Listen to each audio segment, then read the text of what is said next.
Hey, how's it going there, guys? It's Mr. Zen over here bringing you guys a brand new Dragon Ball Super anime discussion. And for today's segment, guys, we're going to be talking about is episode 110, folks. Goku versus Jiren. Can we just stop for a second and actually, pause for all the freaking formalities and just say, holy cow, what fight was that? Like, as in, man, that fight was definitely worth the wait, folks. Holy cow. I definitely was excited watching throughout that whole entire fight. Because, you're anticipating as to, like, what will Jiren actually freaking show to Goku, and what will Goku do against the fight against Jiren, back to back, punch against punch. You just see these guys just go at it. Actually, not even Jiren wasn't even at 100%. That's the thing that was pretty sad about it, is that Goku was fighting at his 100%, but Jiren really wasn't. Not until actually Goku finally comes into this brand new ability that he popped out that he didn't even possess. It's something that he just thought up on the spot, which was very interesting because that brought a lot of these Dragon Ball Super fans themselves as to wondering, like, what the heck is this ability? The gods themselves even feared this kind of ability that, to me, it's more like a sixth sense, even though we're kind of wondering, like, most of the time these characters already kind of have a sixth sense. So is this like an 8th, 10th, 20th sense on top of their already 30 senses that they already have? It's like, to me, it was very hilarious. But I mean, I'm not really talking smack, but more or less the fact that is this new ability. It's called, I believe Beerus called it Ultra Instinct. So from my understanding of what the anime is trying to imply is that basically Ultra Instinct, from the looks of it, just looks like it's basically anticipating your opponent's movements. That's what, to me, it looks like. It looks like it's on a godly level, a state of being able to see somebody's actual movements and being able to sense somebody's movements. Because if you guys notice, Goku in this brand new ability, he was definitely giving Jiren the hand, folks. He was actually putting Jiren on the ropes. He was somebody had to throw in the towel for Jiren in that specific fight, folks. You know that for sure. But it's still, that made me very interested, the fact that Jiren still was not fighting at his 100%. If you guys saw carefully, Jiren took out this red aurora that engulfed around him, and you're wondering, okay, wait a minute. Jiren is he's still gonna be he's gonna showcase some of his own abilities, or at least more of his abilities. Like, what the heck, Jiren, just how strong are you? And if you guys notice too, and throughout the whole entire fight, Jiren doesn't really necessarily move. Like, he's just standing still, but he's so fast. He moves so fast, folks, that it literally looks like he's just standing still. Because if you guys notice, he's looking at Goku, and throughout the whole entire time, you literally see a punch just taken on Goku, or Goku tries to dodge it. Like, you can see Goku's instinctively just maneuvering and just dodging and just trying to hit Jiren with his best of his abilities. But still, that fight definitely, oh my god, that fight definitely was pretty freaking interesting. Holy freaking cow. And on top of that, if you guys noticed that Goku was about to be eliminated in the episode, you're kind of wondering, whoa, the severity of the situation was that on the table, folks. That the gods themselves were all like, oh my god, Goku was taken out. Oh man. And it was interesting how they were all debating, no wait, Goku was, he was taken out by Jiren. No, Goku was taken out by the spirit bomb of his own undoing. It was a self-destructive moment. To me, it was like, whoa, man, these guys were trying to get really technical. They were really trying to make sure Jiren was not taken out. I mean, all the formalities aside, technically they both could be taken out because they both actually endangered the lives of every single opponent that was on the ring, technically, if they really want to go to those formalities themselves. But what do I know, right? What do I freaking know about that?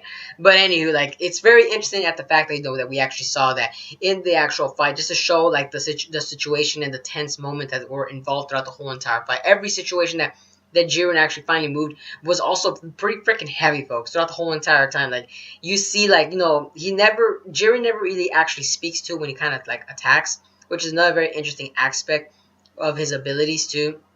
As you guys noticed that Toppa and I forgot that other speedy looking, rabbit looking dude. I forgot. I literally cannot think of his name on the top of my head. But if you guys notice, they actually they emphasize the justice, you could say, epithet, or like the kind of like the theme of their abilities and the theme of the team that they're in. Like they always say justice, this justice, that justice, like whatever it is, doesn't matter. They always say justice, but Jiren doesn't really say justice.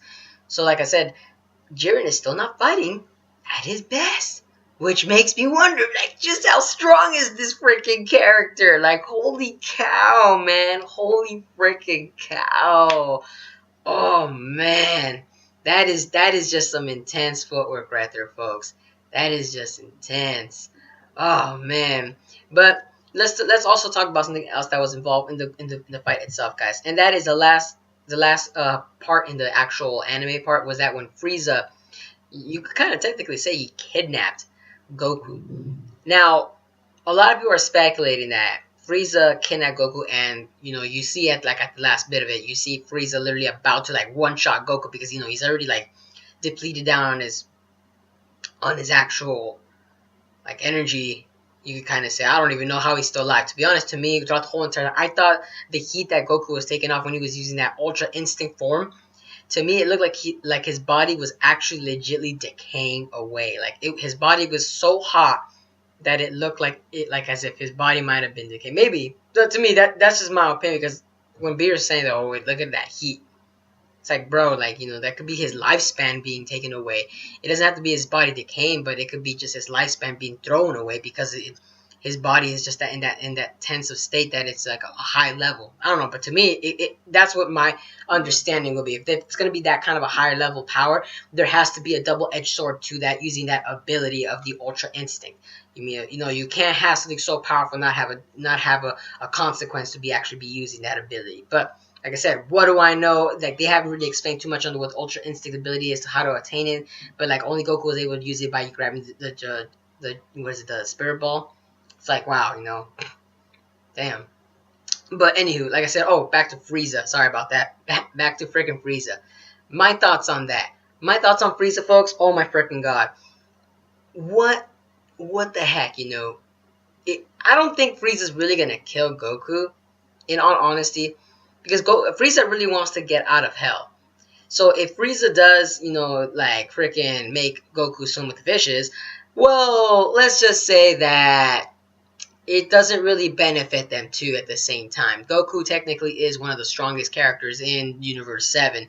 And with that in mind, you're kind of wondering too, like, what's the benefit of Frieza taking out Goku? Like, I don't really see that. That, to me, that's more like a suspenseful moment to see, like, because I noticed in the previous episodes when they involved freaking Frieza again, what was he like against Frost, the Frost character, and you saw that he was fighting Gohan. Like, you could see that Frieza isn't necessarily a bad guy, because at the end of the day, he does want to attain his freedom that he wants, the freedom that he so rightfully deserves, that in his own state of mind, of course.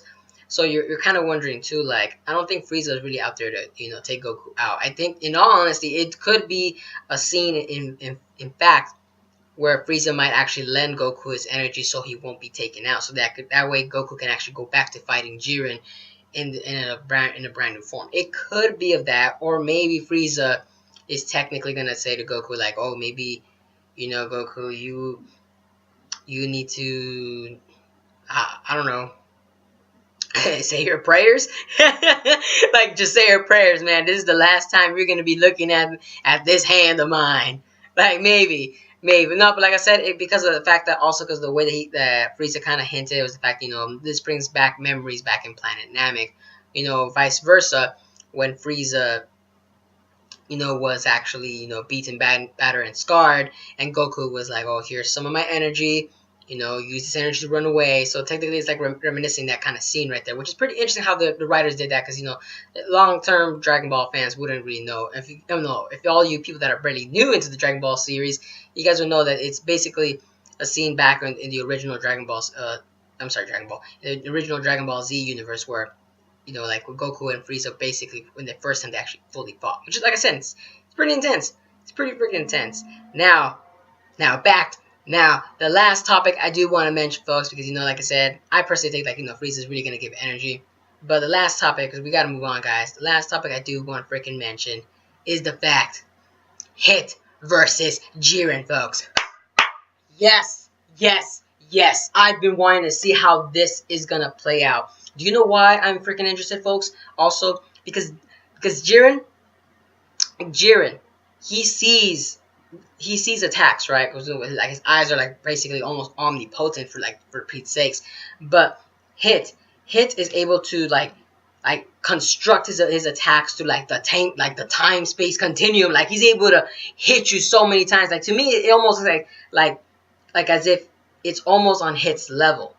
I'm sorry, on Jiren's level, back and forth. So I'm wondering how Hit's actually gonna be doing his original techniques against Jiren. I'm just wondering too at the same time if Jiren can actually stop these abilities, because to me Jiren seems like this guy can see almost everything, which also makes me wonder if this guy actually has he attained Ultra Instinct at the same time, because he looks like he can anticipate almost everything. So like damn, like what the heck, what the freaking heck, man. But like I said, I can't wait to see what the next episode involves with Hit versus Jiren. I'm hoping Jiren at least gets a couple blows in. At least not a couple, at least one. Let's hope he gets in at least one good hit. And at least we actually get to see something new that Hit actually has developed for his own self.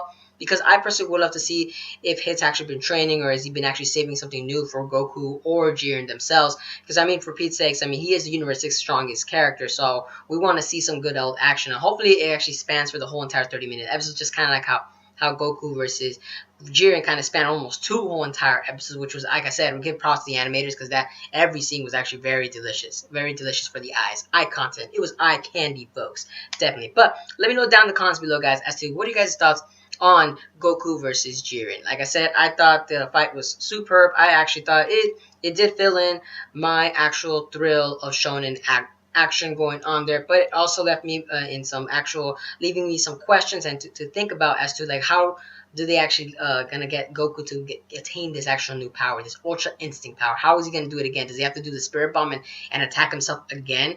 To me, it wouldn't make any sense. So like, I'm wondering if they're gonna leave this kind of like scene on hand, or if they're gonna bring it back later on in this actual tournament arc. If Goku's actually gonna be doing it over again. It's gonna be interesting. But like I said, though, guys, let me know down in the comments. And as always, guys, if you guys enjoy my content, don't forget to give a like, comment, share, and subscribe for more Dragon Ball Super and other otaku related content, discussions, news, segments, and all that good jazz. And as always, guys, hope to see you guys again in the next video.